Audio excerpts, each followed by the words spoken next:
Om Sadashiva Samarambam Shankaracharya Madhyamam Asmadacharya Paryantam Vande Guru Param Ishvaro Guratmeti Mochi Beda Vibhagine Vyomabda Vyapta Dehaya Dakshinamurtaye Namaha Sava Vedanta Siddhanta Gocharam Tamagocharam Govindam Paramanantam Satguru Pranatoshmaham Om Om Shanti Shanti Shanti Om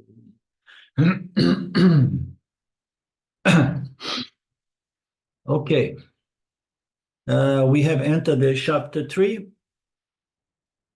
The chapter 3 is going to talk about the Satya nature of Brahman, Turiya nature, the Advaita nature. The chapter 2 has dealt with the Mithya nature of this universe. And now we are entering the Satya nature, the non-dual nature of Brahman.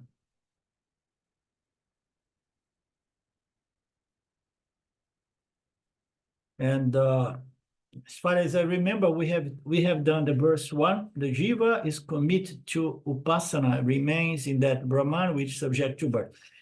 So we have been on the Gita, especially. I went through the entire 6th chapter of the Gita dedicated to upasana, okay, meditation, and I have never done that before.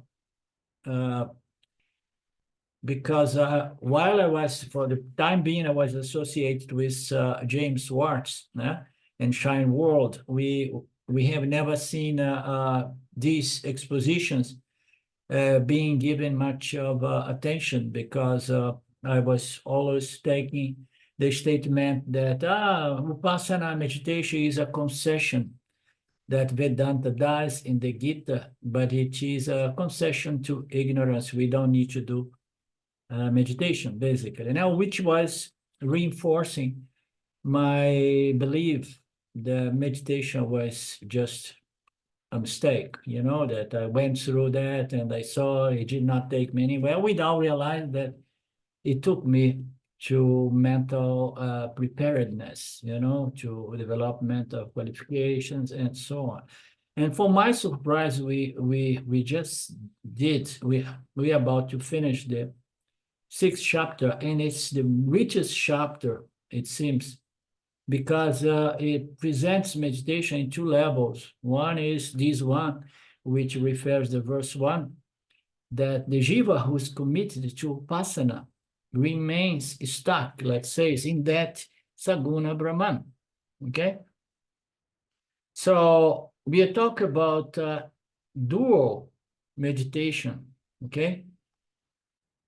Dvaita meditation, Dvaita bhakti, So you are dealing with Brahman, but Brahman is called by the gunas, is your deity, but it's the best possible object of meditation to begin with, So the person who is committed to this is someone who is subject to birth, and unless it moves away from this object of meditation, a Brahman that was initiated or created and so on, he is going to die miserably, okay?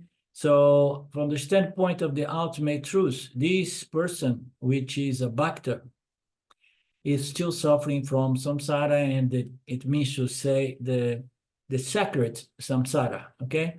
You attach to something, you are leaning on something which has its value, has its purpose, but is never going to deliver liberation. So the purpose of this Upanishad is demolish everything, even, this great attitude of bhakti and one-pointedness on Saguna Brahman. So, but going back to what I was saying, this sixth chapter of the Gita, we should then maybe get through that because it's the richest thing. I became aware that the most important sadhana in Vedanta is meditation. But in the sixth chapter, Vedanta, the Upasana, the dhyana meditation present there is Nididhyasana, okay? But then, and only then, the Upanishad or the Gita or Lord Krishna or Krishna Guru presents Upasana as the preparatory meditation. So you do Upasana just to develop one-pointedness among other benefits to your mind, okay? So one is the meditation that prepares the mind, but that is just the beginning. And then once you have purified and refined your mind through karma and dharma, and then Upasana, this preparatory meditation comes into place, and then it takes to what? To Shravana, Manana, and Nididhyasana. Nididhyasana is the meditation, and the sixth chapter of the Bhagavad Gita is almost all about Nididhyasana, which is the most fundamental and the last final sadhana in Vedanta. You understand? It's brilliant, it's beautiful, it's amazing. I'm like, oh my God, so many new things for me, as someone who unfolds and exposes and shares these teachings. I had to review many of my prejudices against Upasana and not understanding the value of meditating for purification and one-pointedness, although it does not deliver. You remember I saying, oh, I develop a vasana of aversion towards meditation, It's stupidity, ignorance, overreaction. Huh? So we need to understand what we get from certain sadhanas and value those sadhanas. The same way we should understand what we get from our teacher on the entry level school, and never be disrespectful and remain very grateful and value that teacher. You understand? Because it took me to a better teacher and then a higher teacher and a higher teacher and then the final teachings. So let's see. I'm gonna think about that. I'll find a way to share this chapter 6 with you guys.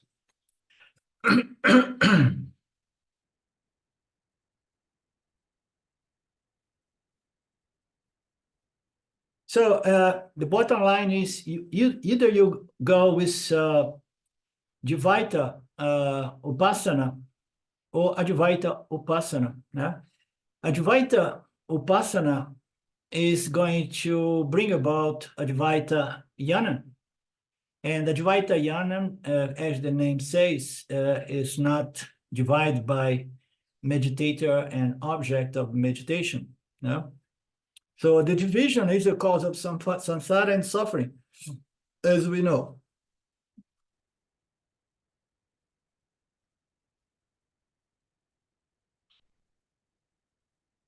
The verse 2 we have seen, therefore I shall teach you that Brahman, which Brahman, the Nirguna Brahman, okay, which is not colored by the gunas, which is uniform, which was never born, it was never initiated, which is never subject to any experience, a misery or happiness, So, and I will also teach how anything which is born, is not real.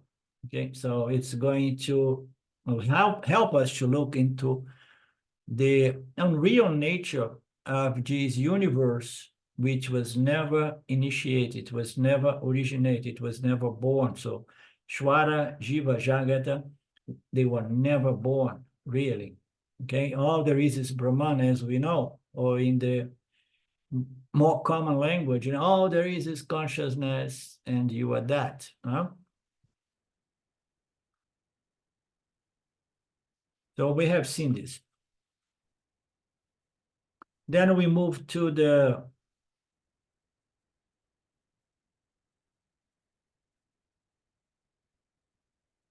to the next, I think the next file, huh? Is that, we begin? Gaudapadacarya has entered the third chapter, which is meant to explain the word Advaitam, which we found in the seventh mantra of the Mandukya. He points out that the word Advaitam finally means that which is not a cause. So Advaita is something that has no parts or division, is one without a second. So if Brahman is Advaita, if reality is Advaita, so it can never cause anything. The whole idea that Brahman calls thing is just a concession until the mind gets refined to understand that there is no origination to this mirage we call the universe.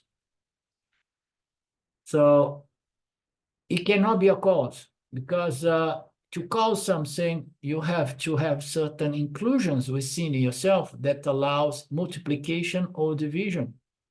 And then you divide yourself, or you transform and multiply. So there is a concession in our teachings that we say that, but in the case of Brahman is different. It calls something without change itself, okay? It's not like the milk that calls the cheese, but then loses its status as milk. No. In the case of the creation of the universe, Brahman calls the universe and remaining unchanged and untouched by the universe, okay? So now we are going to retract all of those concepts as we follow these teachings of the Mandukya, Karika. Yeah? So if something is Advaita, one without a second, it can never produce any modification within itself, or multiplication or division, okay? Dvaita is synonymous of non-duality, and non-duality in this case, so Advaita means non-duality, non-duality means not a cause of anything. There is no question of a principle causing an effect, such as the universe. It cannot divide and cannot multiply. Advaita cannot produce a second thing, cannot multiply to become another thing, and cannot divide itself into two parts or many parts. Advaita is that which will remain Advaitam all the time. One without a second. If that's so, no Advaitam can be produced or created out of the Advaita Brahman. Advaita Brahman, therefore, cannot be a cause, because a thing is a cause when it can produce an effect. An effect must be something different from its cause. And since there is nothing but Brahman without one without a second, so Brahman cannot be the cause of this apparent universe.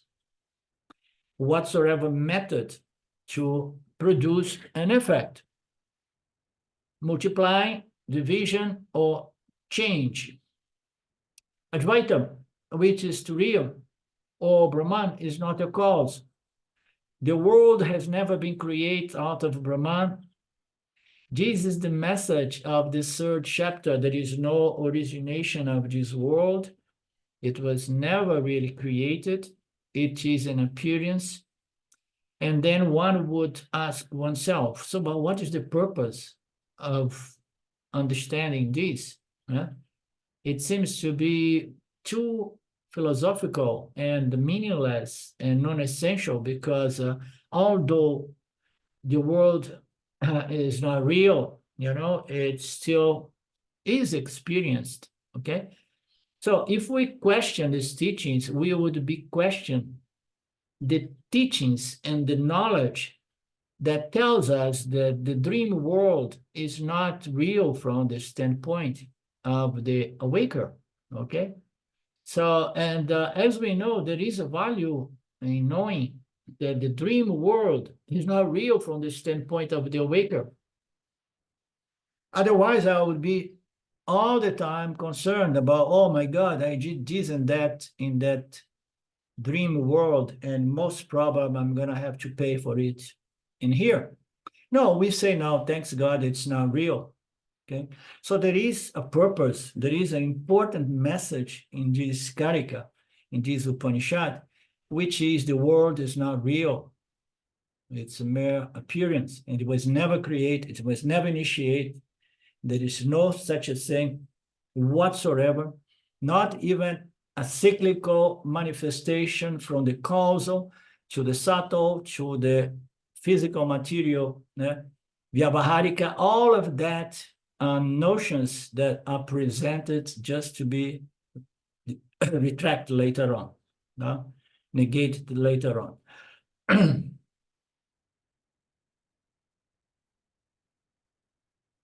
So why it's so important to know that the world is not real? To look through all these beautiful, impeccable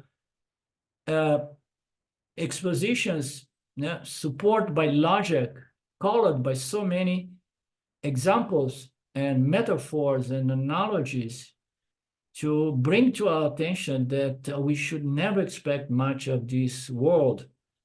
Although once we are in the world, once we live as a waker, the awake world appears to be real, but only to whom? To the awaker. The purpose of Vedanta is to transfer our identity to our superior nature as to real. So we need to understand that these teachings are not just philosophical or theories, It is about our true nature, because from the standpoint of the ultimate nature of ours, the three worlds, the three universe, and all possible universe, they are just like the dream world in reference to the awaker. So we awake from the dreaming world to the awaking world, and then we say, thanks God, that was just a dream, okay? And then we awake from the awaking world to our nature in Paramatma as Turiya, and then we say the same, thanks God, it was not real. You understand? Thanks God it was not real, because I was all excited here trying to control my experience. Suffering. Just like the dream world is an appearance in the mind, the entire world is an appearance only. Brahman is not a cause of the world, and the world is not an effect of Brahman. Between Brahman and the world, cause and effect relationship is not possible. And there is many logics here, analysis, proving that, okay? And we're going to go through all of them until we finish the Karika. The Karikas on the chapter 4. But the Upanishads in the beginning stage of the teaching said that Brahman is the cause and the world is an effect.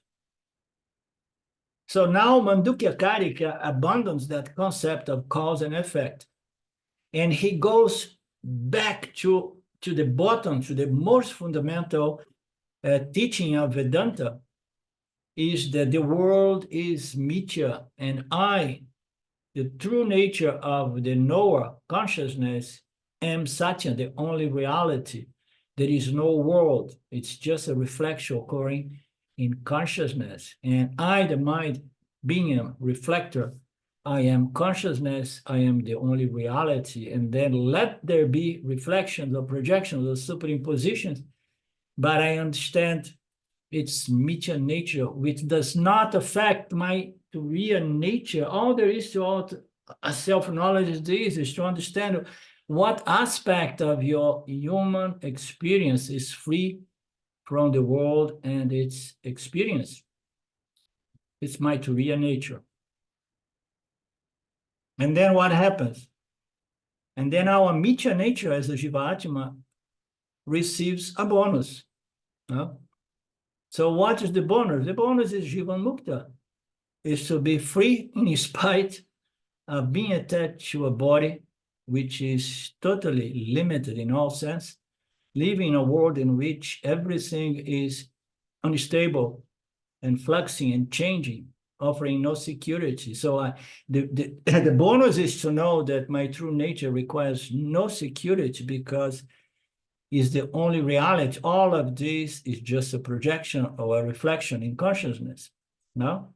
So I no longer trying to find stability in Mitya.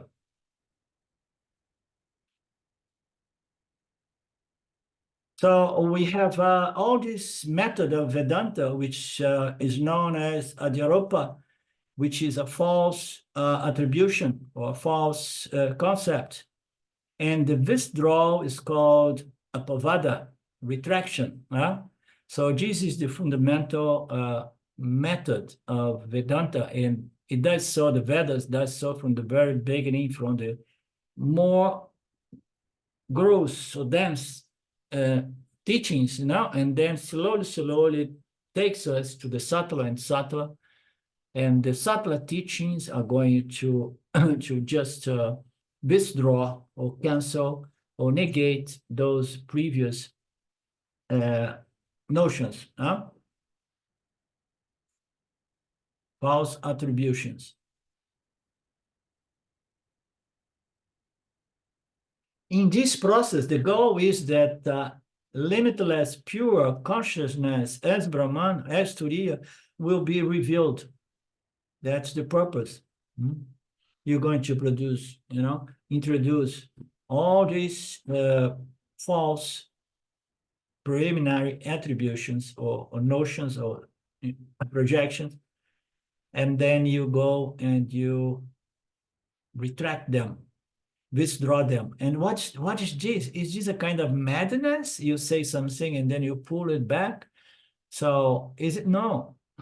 This is the process of negation. Negation, negation, negation, negation, negation, negation, negation, negation even of the teaching methodology, which serves only to refine the mind until all there is that which cannot be negated, which is consciousness on which all the appearance superimpositions of all the false attributions or projections are present and then retracted or negated, and all of that is happening within consciousness. So after I play with all these concepts, and then comes a point in which the Brahman as my very consciousness is revealed as myself. That's the purpose. The mind has to get refined in this process. A cup is introduced containing water, and after drink the cup is withdrawn. It's left aside. I just want to have the water. Okay, we want to have what? Self-knowledge. Never grab on Vedanta and carry Vedanta around with you, okay, as a stick, support you. You do that only until this revelation is properly established in one's mind, after which, you don't need anymore the cup. You don't need those concepts. And then what? Dharma becomes natural and jnana becomes natural, and you no longer need the support of the scriptures as a means to gain that which is already gained. It does not mean that you should for sure abandon the scriptures and the guru, for example. Because once you went through this process to have this revelation of your very nature as pure, limitless consciousness, what else are you going to do? If somebody thinks that, oh, okay, now I got self-knowledge, I go back to samsara to enjoy this world. It's not going to happen. It's not going to happen. By the time you get self-knowledge, you have developed such a natural dispassion towards the world, that you just see the world and the people in the world with a certain level of compassion for the children still deluded, okay, by this avidya power of Maya.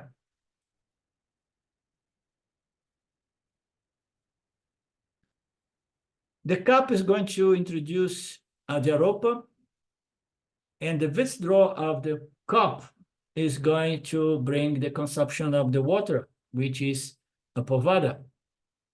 You get the knowledge, you internalize the knowledge, you benefit from the knowledge, and then you leave it aside and you move on into the next level of understanding. Never taking any one of these levels of intellectual knowledge to be the ultimate truth, because you are the ultimate truth. The consciousness going through this process of Adhyaropa and Apavada. Okay, Vedanta. In Vedanta, similarly, several concepts are introduced to reveal your true nature as pure, limitless consciousness. And once you know that you are this changeless, actionless consciousness, all the ideas introduced before, they have no meaning anymore. They serve no purpose anymore. They can just be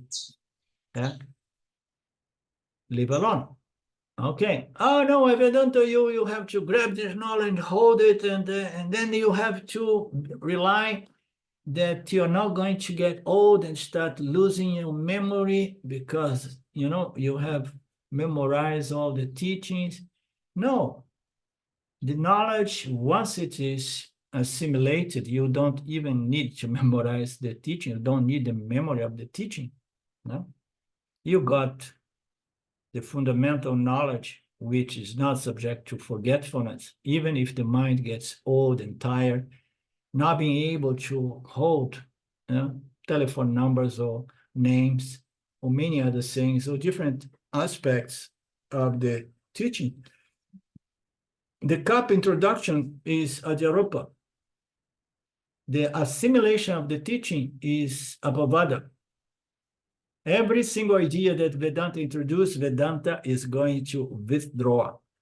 And among such ideas, one of them is the creation. Brahman is the cause, and the effect is the creation. Brahman is introduced as the cause, but later on, this idea is removed. If Brahman is really not a cause, why it is introduced in the first place? That's a good question, huh? But we know the answer. The answer has already been presented. If you are going to withdraw it later, why do you introduce it at the beginning? It's the same thing as ask, oh my God, if I go to the university, I go to the college just to leave the college to enter the university to do my PhD, and then I should not enter the college. Well, so you have to enter each one of those levels of understanding in regards to your nature to move on. The Upanishad wants to say that Brahman is as sought a cause. From this example, you should take the message and drop the word cause.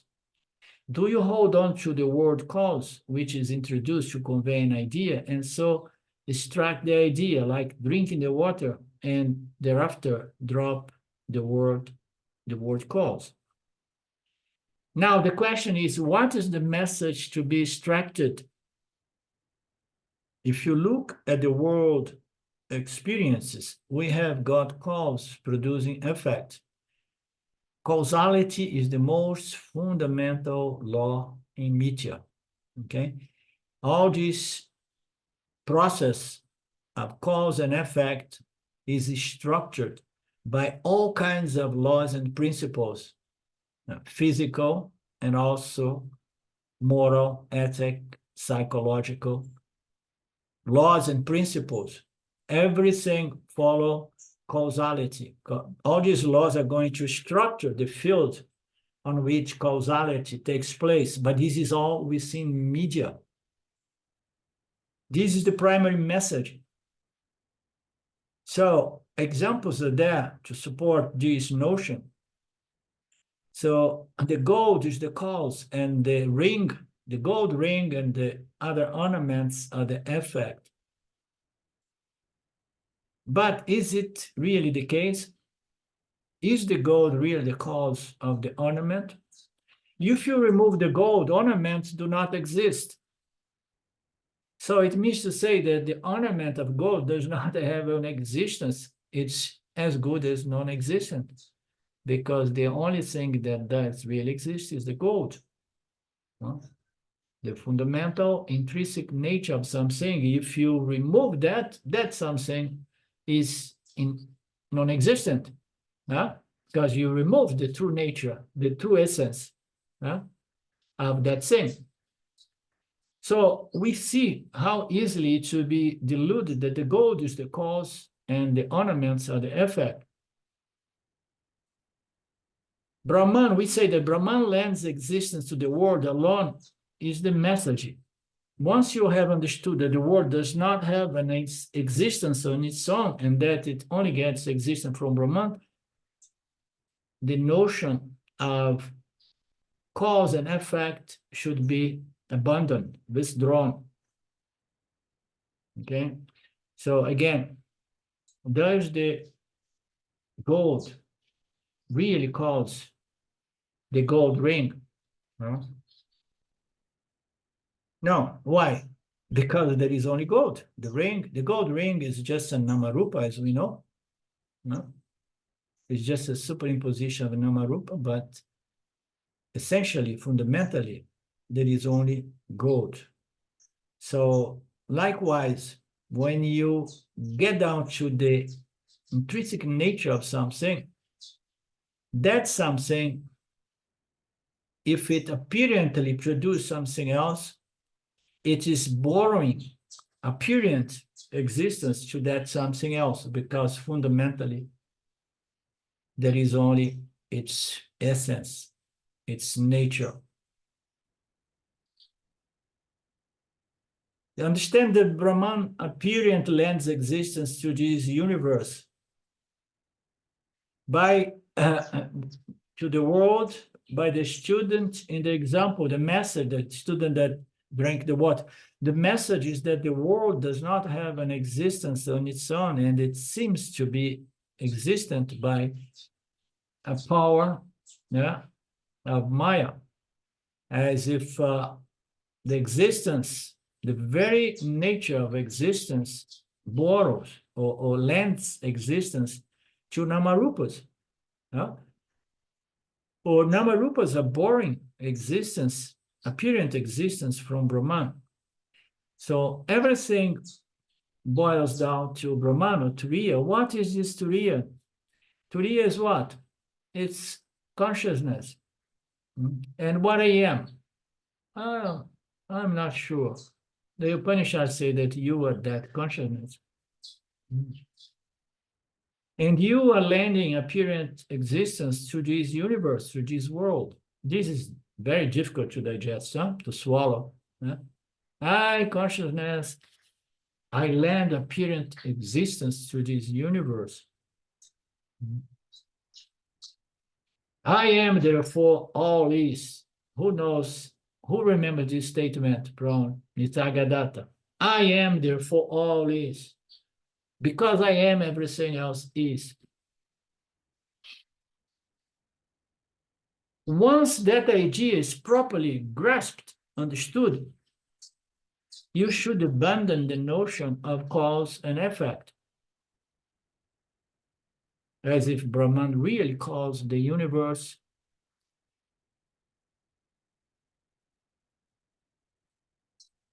If you hold on to the word cause and effect, there will be many other problems, because generally the cause undergoes change and Brahman never undergoes change. That which is real because it's always ever present, not subject to growth and birth, growth, and death. And therefore, none of the change which exists intrinsically to any object of the media, like birth and existence and this, and until that, all those change, they do not apply to Brahman. Brahman does not undergo undergoes change, does not undergo change. But if you insist to believe that Brahman has caused this universe, you're going to have to reconcile the contradiction, because that means to say or to believe that the Brahman undergoes change. And when we bring it full cycle to the conclusion, which is the goal of all this Vedantic process, which is equating I myself with consciousness, which is another name for Brahman. And then I say, yes, I am consciousness. I appear as a Atma of the Jiva. And we see my human experience as a Atma Jiva. I can testify to the fact that I do not change as consciousness. So Brahman, therefore, does not undergo change. How so? I can observe it. I can examine my experience, and I know that there is something which does not go through change, and that is consciousness, which is another name for Brahman. If I do not change, so I cannot cause this universe. The universe just apparently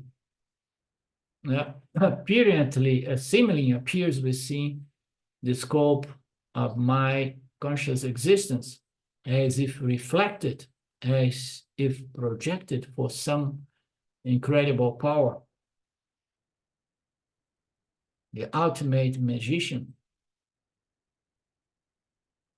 But we do that because the notion of creation has a certain purpose, is only temporarily introduced. Brahman is neither intelligent nor a material cause. How about that? When we understand certain levels of the teaching, we say, now I understood. Brahman consciousness is not the material cause, but it is the intelligent cause. And then we start superimpose Ishvara, pure Sattva, on Brahman, and we get confused and say, yes. So Brahman is not really the material cause of the universe, because there is no materiality in this world, but there is a pure intelligence. And then Brahman as Ishvara is the cause, and the universe is the effect. So Brahman is the intelligent cause. And here it says that it's neither the intelligent nor the material cause. Those are notions only temporarily introduced. These words are used only to convey one idea. Which idea? That Brahman apparently lends existence to the apparent world. The words should not be taken literally. That's why I tend to edit again and again certain statements, throwing in there more and more simile and apparently this and that. The words should not be taken literally. This is like saying that someone is a pillar in one organization. You probably heard Swami Paramarthananda presenting this example. Say, oh, you are like a pillar in my life. So you don't take those things literally.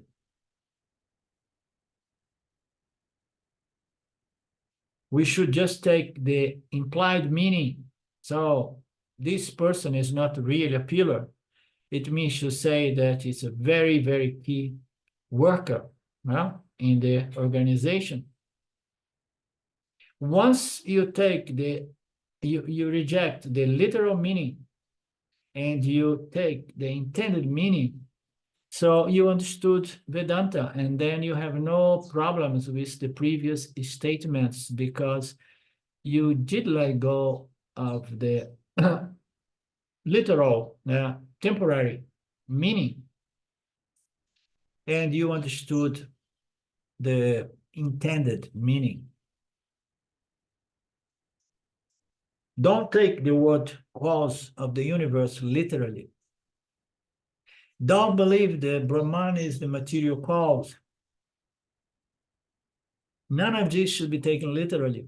Neither Brahman, the creator, is the material cause, even though we have beautiful teachings stating and explain that in details, going about the fundamental energies and then combined and multiply and creating the first subtle basic elements that later on are going to constitute and the diversity of other elements that make up the universe.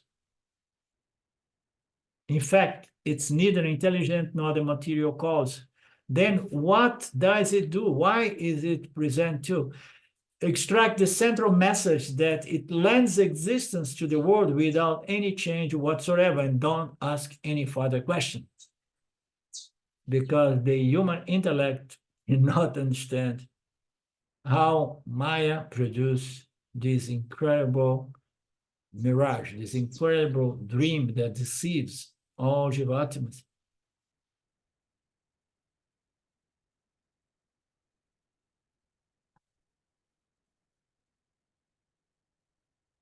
It lends without lending existence.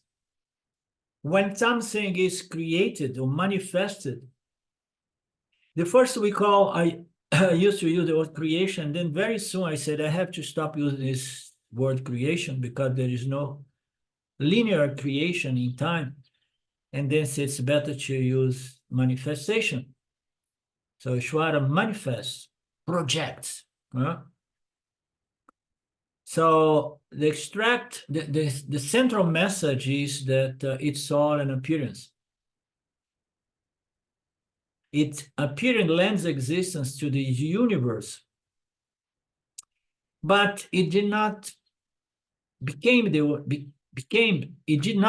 the universe, as sometimes people say. It did not change to become the universe, holding its pure nature as Satchitananda without any change, but holding the universe which appears to be real, and it's taken to be real by many other spiritual philosophies, dualistic philosophies. Brahman is real and the world is also real, although fundamentally it's all Brahman, but they take the mirage to be real as well. Sankhya philosophy, the most close to Vedanta.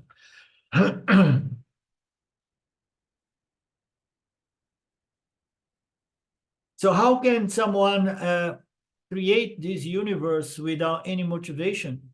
Huh? So anything that's create must involve some sort. We don't want to use desire. But why I'm doing that? And then we go around listening all kinds of speculations in regards to why God created the universe. Oh, he was feeling lonely. No? Oh, he wants to play hide and seek and seeking. So, no, there is no desire, no motivation involved because there is no world being projected. He did not make any plan. We say, oh, yes, it's planned to what? Oh, it's a great school in which the apparent jiva is going to go through this mithya experience until it understands that the world is not real. This body-mind is not real. The only reality is my very consciousness in which this mirage appears, changes from moment to moment, disappears, giving me the opportunity of getting self-knowledge and just understand and be free. We still tend to say that somehow maybe that is the purpose of Mr. Maya, to project something that does not exist, which is not real, so that the reality, which is the consciousness in which this apparent universe occurs, is the consciousness of the observer. It may be that is the purpose. But if there is a purpose, there is a motivation, we don't understand those things. Therefore, it's better we don't ask many questions. We just know that the world is available from the standpoint of appearance and experience. And then we take the many Vedanta examples of other things that are available as an appearance and as an experience, but they are not real. Those parallels, those examples, this metaphor is all we can take to understand that which is beyond the intellectual capability to understand how does this apparent universe came into place. How did I come into place? It's all happening within me as consciousness. Huh? Extract the central message that consciousness lends existence to everything. It does never change, was never born, okay? No desire is involved, no will or power is involved, no plan, no motivation, no agenda. As if by its mere presence, consciousness allows apparent existence to the world. Even the word lens is misleading. Even the word allow is misleading, you understand? So allow is a little bit better because it involves less sense of doing something. Brahma apparent allows existence to come as the apparent universe. The apparent universe seems to exist because of this apparent concession from Brahman, allowing these superimpositions upon consciousness existence. It's the only real nature of everything. Therefore, Brahman does not do anything, does not cause, does not change.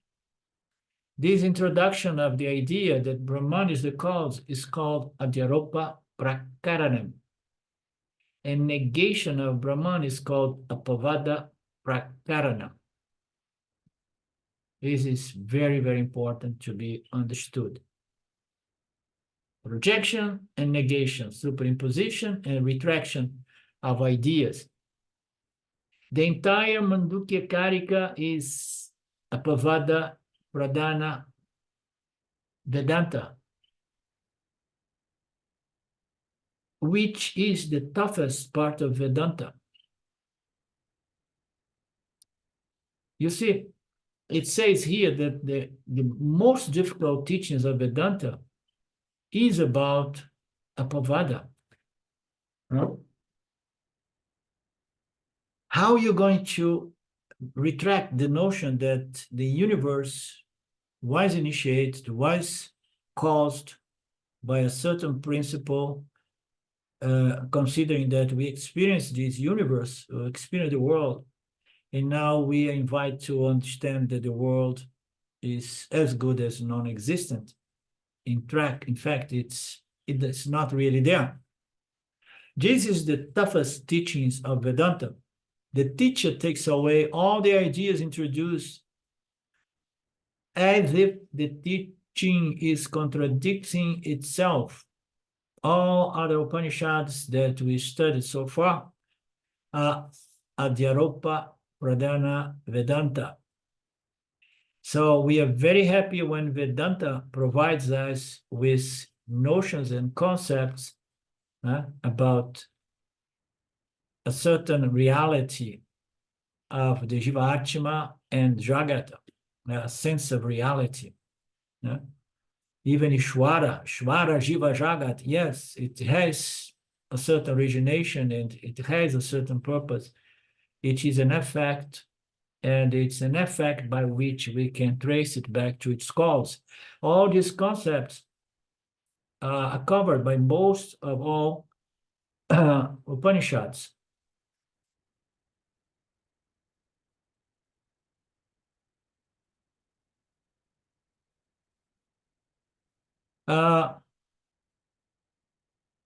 Vedanta, wherein, what is this word wherein? I'm not clear about this. From now on?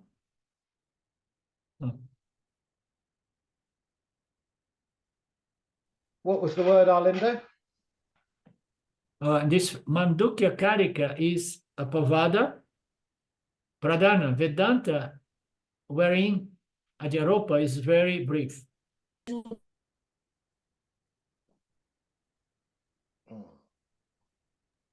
Wherein? Oh, okay. Wherein? Okay. Wherein basically means therefore. Therefore, okay, thanks. Basically, yeah.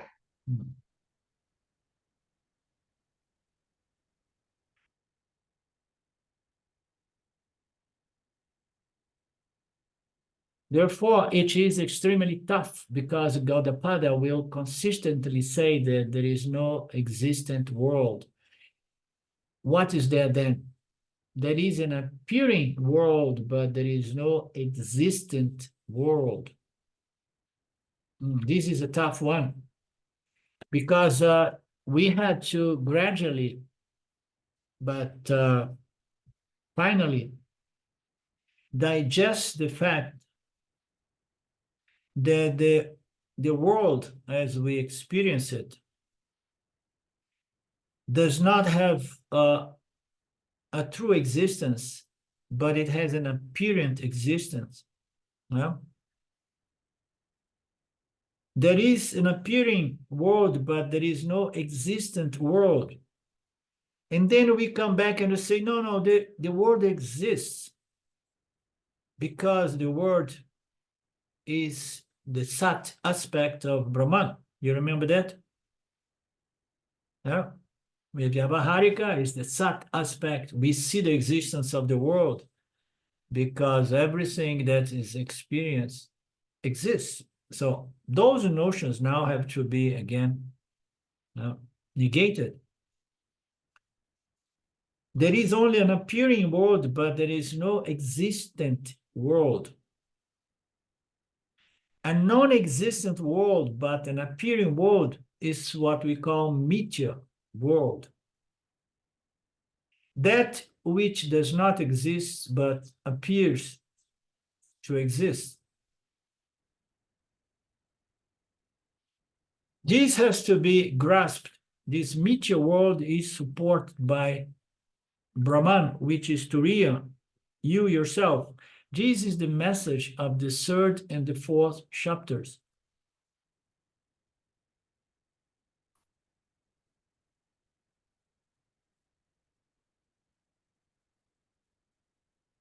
Okay, and now he says in this last phrase, this has to be a non-existent world, but an appearing world is called mithya.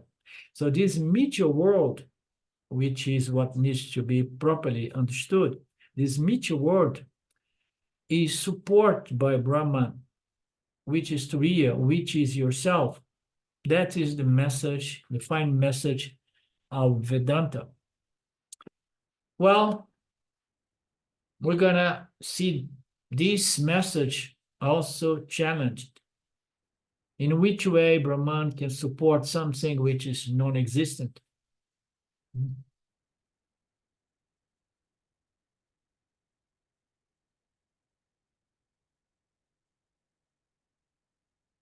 Gaudapada is going to present this message in 4 stages. First, he says that no jiva is born out of Brahman by giving an approximate example. This is the logical negation of the experiencing individual jiva. The next step is negation of the world creation, or the world creation, or the world created. By giving another example, he will logically show that there is no creation of the world. The third topic is that even in scriptural analysis, the same conclusion about jiva's birth can be reached, that no jiva was ever born. The fourth is that by scriptural analysis, the world creation is negated. Thus, Gaudapada negates the existence of the world, but not the experience of the world. This point is missed by most people. Gaudapada never says that you will never experience the world. The world experience will continue. The experiencing or the world we experience will continue before and after we understand the Mandukya Karika. The experience will continue, but we'll never believe in the existence of this appearing world. So now we're going to go through the first stage. So all this deconstruction is going to go through 4 stages, as he says, in 4 stages, 4 messages. The first one is that no Jiva was ever born. And we're going to get some nice examples. It's going to be very properly supported by logic, which is going to negate the notion that the Jiva is created. The next one is the negation of the world. So first, you begin with create our own apparent existence as Jivatma, and then we negate the apparent universe, which may be a little bit more challenging. By giving another example, Gaudapada is going to help us to understand the negation of the world. The third stage is that even by scriptural analysis, the same conclusion about Jiva birth is reached. And then we go by examining our experience in the stage 1 and 2. Vedanta often we say that utilize logic by examining our day-to-day experience of life, which was never properly understood or examined. The first 2 stages we're going to use logic, observing, examining our experience to understand that Jiva was never born. The second, we're going to use this beautiful vichara, investigation, logical investigation to understand that the world was never created. And then on this third topic, we're going to understand it by submitting our intellect to this scriptural analysis. And then the third stage is that Jiva was never born, is something that we're going to understand just by having faith in the teachings of the Upanishad, the scriptural presented knowledge, okay? Which not necessarily requires a sustained logic based on our properly examined experience of life. There are certain statements that we need to take on faith because we have developed such a faith in the scripture that allows me to say, no, by the way, the scripture also say that Jiva was never born, okay? And the fourth is also the scripture analysis is going to state that the world creation, the world was never created. Thus, Gaudapada negates the existence of the world. But Gaudapada does not negate the experience of the world. It may be confusing. The purpose of these teachings is to remove the sense that this world is real. And why so? Because if I take the world to be real, I'm living in duality. I, consciousness, am real and the world is real. And see, if the world is real, we both have the same status, and then I have to interact with this world to gain something more, okay? To gain something more. And if the world is real and I am real, I'm taking myself to be the body-mind because the world changes and everything that changes is interacting with other changing principles. And then everything is changed, and then I am changing, the world is changed, everything is real, and somehow I'm lost in this samsara. Therefore, it's important to understand that the world is an appearance. It's available as an appearance for the purpose of experience, it seems.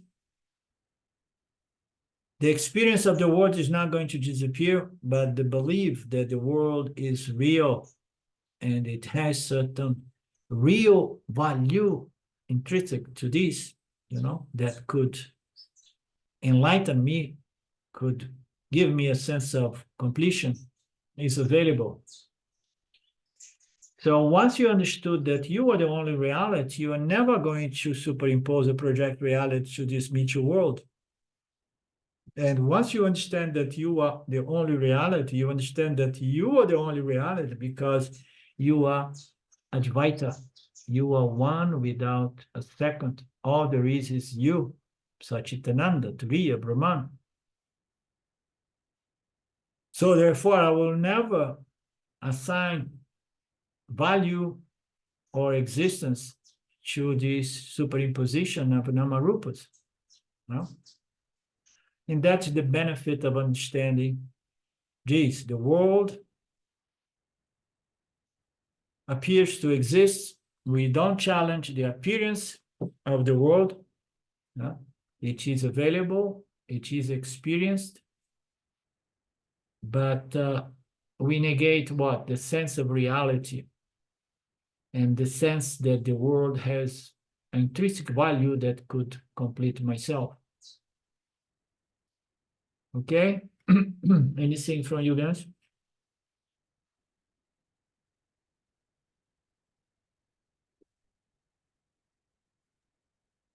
This is really after some Upanishads, because you start with maybe the Gita, and then you go through those Upanishads that Swami P has been giving us and yourself, and then and the like Shiva, and you think you have a platform to stand on. You thought, oh, this, and then the stool is just knocked out from under you here. Everything has to be negated, and you have to look totally anew. It's really, it asks a lot, and which is why I guess you need to really be a mature student at this point, because you have to be able to throw everything out. Yeah. First, because the ultimate truth cannot be digested directly. You need to go through half-truths until we can take the ultimate truth, okay? So, and second, because we are so identified with whatsoever we conclude to be the ultimate truth, our spiritual notions and beliefs, the ego wraps itself around notions in a more subtle level. So true. And then it appears to be hard to let go of this notion, but only until you develop a huge shraddha in the scriptures. And then you understand that the purpose is just to help you to let it go of anything which is not you yourself, the light of consciousness in which all concepts are being entertained and sometimes identified by the Jivatma as my true nature. So I, consciousness, I'm the only reality, I'm in my true nature, all concepts come and go. How I'm going to be afraid to let go of certain concepts, you understand? If the concepts appear within me without touching me, you understand? Mm. They touch me and they affect me if I take myself to be the mind. And then I develop a certain pride, a certain, about my notions. So there is no...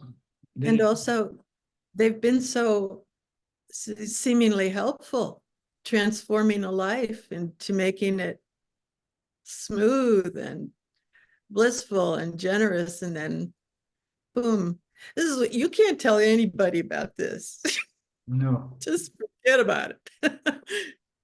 Yeah, but on the other hand, so if the student is a mature student, so it's very clear to the student. So why to stop halfway in this process? You know, if all of this is identification from the most gross level, which is I am the physical body, until I identified with other aspect, other cultures within my human experience, and then I'm identified with the intellect and those spiritual profound notions about reality.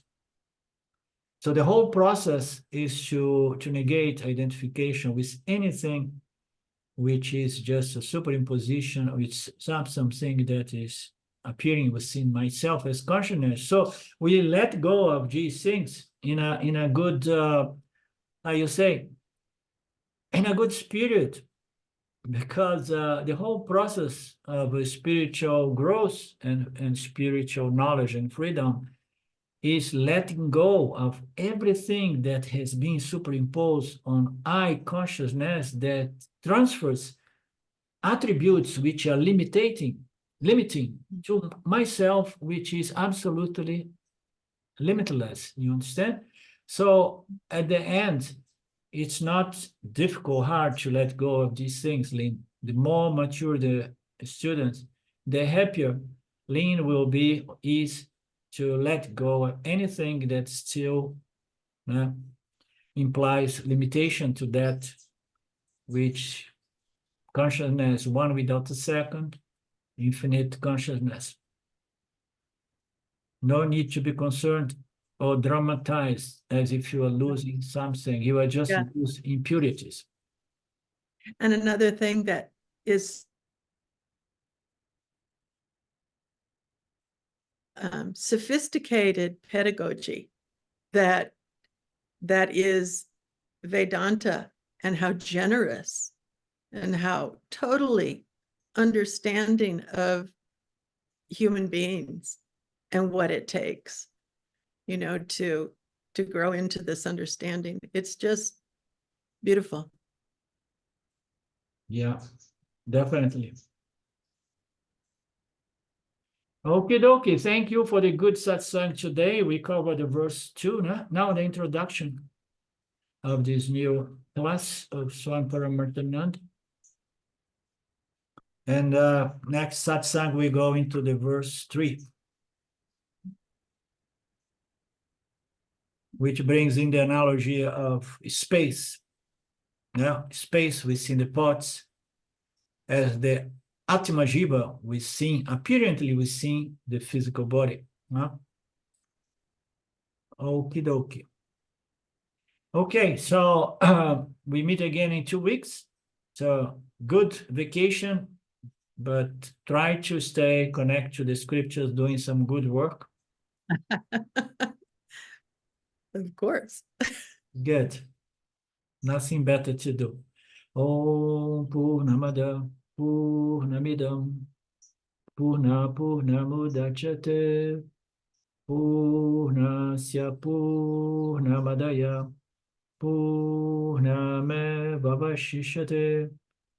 Om Shanti Shanti Shanti Om.